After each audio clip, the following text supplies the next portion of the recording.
السلام عليكم ورحمة الله وبركاته. اليوم راح نسوي حلقوم راح نحتاجه نسوي الكليجة، فنسوي بالبيت ويكون طيب وسهل وما رايد له أي شي. هسه راح تشوفون الطريقة وأتمنى تنال إعجابكم. شاهدوا الفيديو للأخير. اللي راح نحتاجه، نحتاج كوب من الشكر وكوب من الماء، نخليه بالجدر، يكون الكوب نفس القياس نقيس بيه. وهنا عندنا بمكان ثاني أو طاسة ثانية نخلي كوب من النشا وكوب ماي، يعني فوق النشا نخلي كوب ماي، فوق كوب النشا كوب ماي، فوق كوب الشكر نخلي همين كوب ماي ورشة من الليمون دوزي، واثنيناتهن نذوبهن، نذوب الشكر كله زين ونذوب النشا. خلينا شوية ماي ورد فوق النشا. هسه نوديه نخليه على النار انتاني شوية حد ما يذوب الشكر. طبعا ما ياخذ عندنا وقت.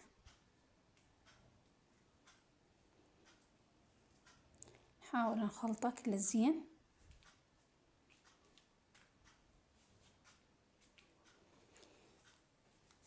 أول ما يبدي يذوب عندنا ومثل ما شايفين يطلع من عنده بخار، نجيب النشا ونخليه فوقه ونخلطه كله زين حد ما يدخن عندنا مثل ما راح تشاهدونه بالفيديو. طبعا همينه ما ياخذ وقت لأن الماء عندنا حار والشكر تقريبا ذايب، فما ياخذ عندنا وقت حد ما يتكتل ويصير عندنا ضخيم. طبعا نقدر نستخدم ألوان غذائية، اللون الأحمر الوردي، أو نستخدم الجلي الجاهز. أنا راح استخدم جلي لأن الجلي بيه نكهة كلش طيبة، جلي التوت أو جلي الفراولة. بعد انتم شنو المتوفر عندكم استخدموه.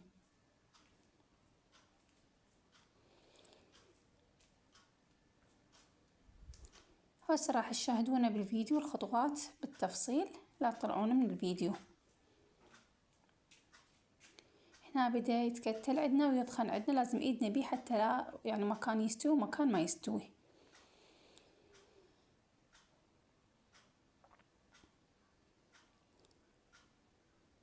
هسه ايش راح اسوي؟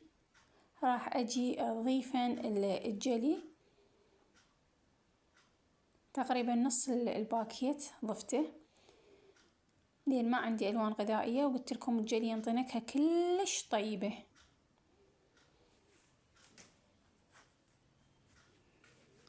ونص قلاص شكر، يعني هاي الفقرة نص قلاص شكر ضروري ما نخليها بالبداية، نخليها بالأخير. يعني احنا خلينا بالبداية قلاص شكر وقلاص ماي، وعلى صفحة قلاص نشا وقلاص ماي، وبعدين من استوى خلينا النص قلاص شكر بعد، وخلينا الجلي. هنا أنا لازم نجيب صحن كون قميج ونترسه نشا حتى لا يلزق عندنا، راح يشربه هواية نشا وحتى لا يلزق عندنا. هو ما دام بعده حار نقدر نصبه، لا برد ما نقدر نصبه بعد، فنجي نصبه بالصحن اللي موجود عندنا. مثل ما تشاهدون القوام مالته كلش حلو.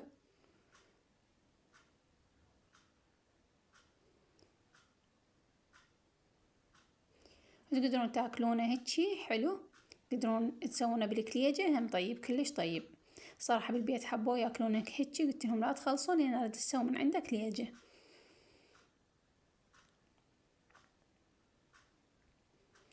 ونقدر نضاعف الكمية ونسوي أكثر من هاي الكمية، نفس الكمية ونضاعفها. أحاول أخليه بشكل متساوي بهذا الشكل.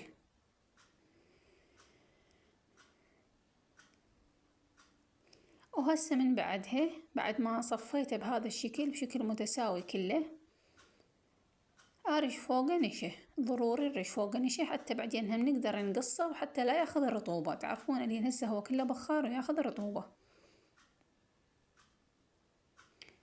خلوا نشا كلش هواية فوقه بهذا الشكل. وهسه وين نوديه؟ نوديه بالثلاجة انتاني لحد ما يبرد. ويصك عندنا، نشوفونه من يصك يعني تلزمونه بإيدكم قبل لا تقصونه. يعني أنا الصراحة خليته كم ساعة، بس انتم تقدرون تخلونه ساعة، وشوفوا إذا صك عندكم تقدرون تقصونه. جيت لورانا كم ساعة لين عندي شغل بالبيت، فاجيت له لقيته صاك عندي بهذا الشكل، فراح أقصقصه بالشكل الحلقوم اللي معتاده بهذا الشكل. وش قد ما تخلونه بالثلاجة ايش قد ما راح يصير ينشف أكثر. إذا ما مستعجلين عليه عادي خلوه يوم كامل وبعدين رجعوا قصصوه. بس مثل ما تشاهدون أنا ورا تقريبا 4 ساعات هيجي اجيت أقصقصه بسهولة، يعني ما لين عندي، لا صار ناشف عندي.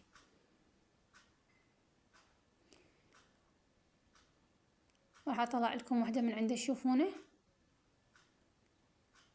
وهذا شكله النهائي. أتمنى ينال إعجابكم وتحطوا لي لايك واشتراك.